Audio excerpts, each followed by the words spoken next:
नमस्कार, मैं हूं वनीसा राणा। AGCNN न्यूज़ पर आपका स्वागत है। प्रस्तुत है आज की स्पेशल रिपोर्ट। राष्ट्रीय स्वयंसेवक संघ राष्ट्र की सेवा में समर्पित संगठन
करता है। शाखाओं के अलावा आरएसएस विभिन्न सामाजिक और सेवा परियोजनाओं के माध्यम से अपने विचारों को कार्यान्वित करता है, जैसे कि गरीबों की सेवा, शिक्षा के प्रचार प्रसार में योगदान और आपातकालीन सेवाएं प्रदान करना। आरएसएस का एक अन्य महत्वपूर्ण पहलू इसकी सेवा गतिविधियां हैं। संगठन प्राकृतिक आपदाओं के समय राहत और पुनर्वास कार्यों में सक्रिय रूप से भाग लेता है। इसके अलावा आरएसएस सामाजिक समस्याओं के समाधान के लिए भी काम करता है, जैसे कि जाति प्रथा के उन्मूलन, आर्थिक असमानता और सांप्रदायिक तनाव। राष्ट्रीय स्वयंसेवक संघ पर 3 बार प्रतिबंध लगाया गया है, जिनमें से प्रत्येक का अलग संदर्भ और कारण रहा है। ये प्रतिबंध राजनीतिक और सामाजिक कारणों से लगाए गए थे, जिनमें आरएसएस की गतिविधियों और इसके कुछ सदस्यों की कार्रवाइयों की भूमिका महत्वपूर्ण रही। पहली बार आरएसएस पर प्रतिबंध महात्मा गांधी की हत्या के बाद 1948 में लगाया गया। महात्मा गांधी की हत्या 30 जनवरी 1948 को नाथूराम गोडसे द्वारा की गई थी, जो एक कट्टर हिंदू राष्ट्रवादी था और आरएसएस से जुड़ा हुआ माना जाता था। गांधी जी की हत्या के तुरंत बाद तत्कालीन प्रधानमंत्री जवाहरलाल नेहरू की सरकार ने 4 फरवरी 1948 को आरएसएस पर प्रतिबंध लगा दिया। सरकार का मानना था कि आरएसएस की कट्टर विचारधारा ने समाज में सांप्रदायिक विभाजन को बढ़ावा दिया है, जो गांधी जी की हत्या का एक परोक्ष कारण था। आरएसएस ने इस आरोप से इनकार किया और कहा कि नाथूराम गोडसे का संगठन से कोई संबंध नहीं था। इसके बाद आरएसएस ने खुद को एक सांस्कृतिक और सामाजिक संगठन के रूप में स्थापित करने का प्रयास किया और अपने संविधान में यह भी जोड़ा कि यह संगठन किसी भी राजनीतिक गतिविधि में शामिल नहीं होगा। सरकार द्वारा जांच के बाद जून 1949 में आरएसएस पर से प्रतिबंध हटा लिया गया। दूसरी बार आरएसएस पर प्रतिबंध आपातकाल के दौरान 1975 से 1977 के बीच लगाया गया था। 1975 में जब तत्कालीन प्रधानमंत्री इंदिरा गांधी ने देश में आपातकाल लागू किया, तब आरएसएस पर प्रतिबंध लगाया गया। आपातकाल की स्थिति में कई विपक्षी दलों और संगठनों के नेताओं को गिरफ्तार किया गया और लोकतांत्रिक अधिकारों पर अंकुश लगाया गया। इंदिरा गांधी ने 26 जून 1975 को आरएसएस सहित कई संगठनों पर यह आरोप लगाते हुए प्रतिबंध लगाया कि वे सरकार के खिलाफ अस्थिरता पैदा कर रहे थे और लोकतंत्र के लिए खतरा बन रहे थे। आरएसएस ने आपातकाल का विरोध किया और भूमिगत रूप से काम करना शुरू किया। संगठन ने लोकतंत्र की बहाली और नागरिक स्वतंत्रता की रक्षा के लिए संघर्ष किया। आपातकाल के समाप्त होने और जनता पार्टी के सत्ता में आने के बाद 1977 में आरएसएस पर से प्रतिबंध हटा लिया गया। तीसरी बार आरएसएस पर प्रतिबंध हटाने की अर्थक्रिया बाबरी मस्जिद विध्वंस के बाद 1992 में लगा। 6 दिसंबर 1992 को अयोध्या में बाबरी मस्जिद को हिंदू कारसेवकों ने ध्वस्त कर दिया, जो उस स्थल पर भगवान राम का मंदिर बनाने की मांग कर रहे थे। इस घटना के बाद देश भर में सांप्रदायिक हिंसा भड़क उठी। इस घटना में आरएसएस, विश्व हिंदू परिषद और भारतीय जनता पार्टी की भूमिका पर सवाल उठे। सरकार ने 1992 में आरएसएस पर प्रतिबंध लगा दिया, यह आरोप लगाते हुए कि संगठन ने इस घटना को प्रोत्साहित किया था। सरकार ने आरएसएस और इसके नेताओं पर सांप्रदायिक हिंसा को बढ़ावा देने और कानून व्यवस्था को खतरे में डालने का आरोप लगाया। हालांकि संघ ने इस आरोप से इनकार किया और दावा किया कि वह केवल राम जन्मभूमि आंदोलन का समर्थन कर रहा था। 1993 में अदालत की जांच के बाद आरएसएस पर से प्रतिबंध हटा लिया गया।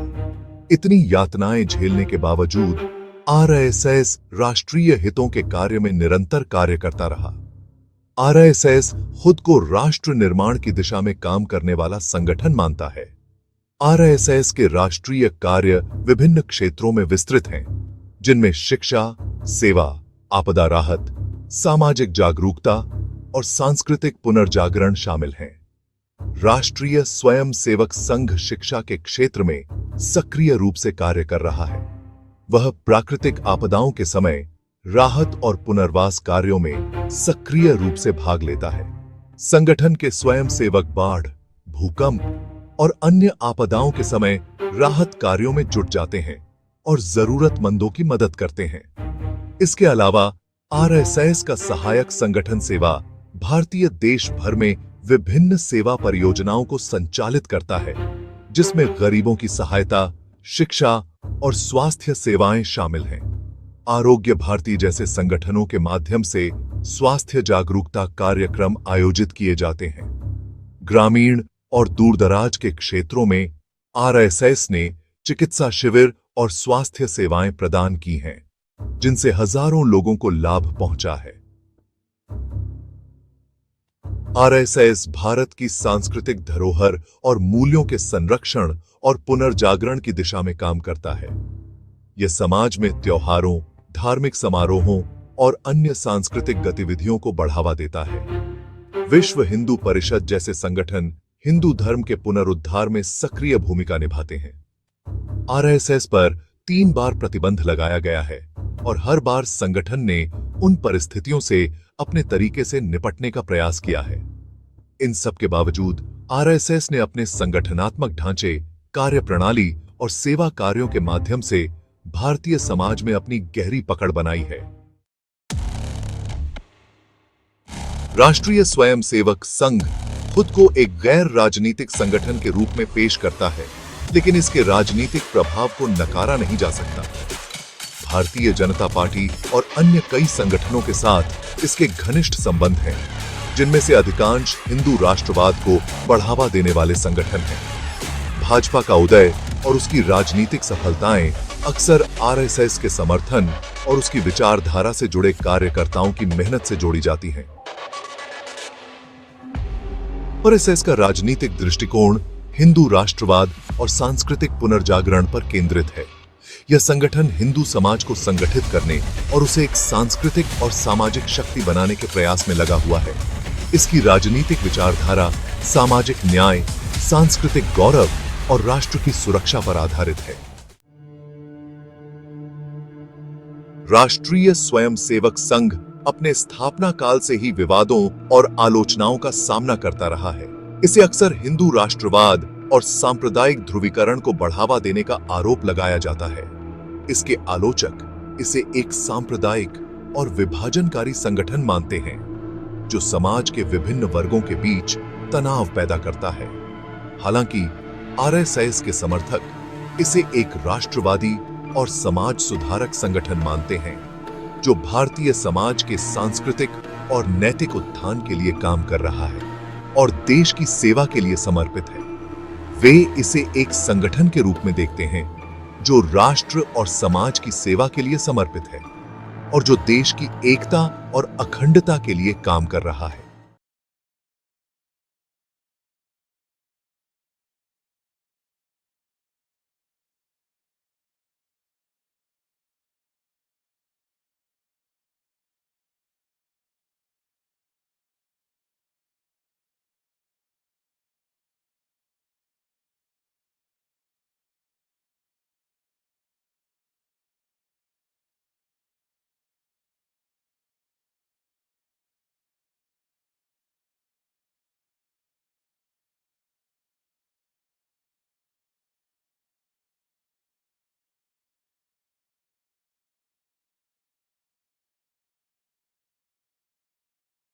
बना रहेगा।